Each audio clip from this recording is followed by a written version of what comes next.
Okay, welcome to the channel. Today I'm working on the 2016 Model X. I'm just adding windshield washer fluid. So this is, if you haven't done this before, just make sure that you have windshield washer fluid.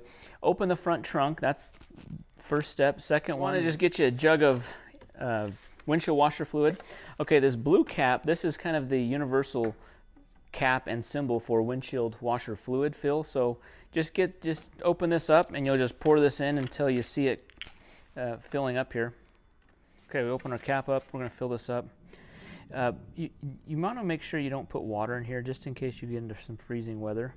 You could use a funnel or you can just carefully pour it in.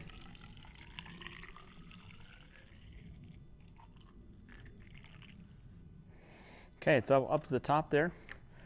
Good to go. We'll check. You want to check that on a regular basis. Anyways, just as easy as that.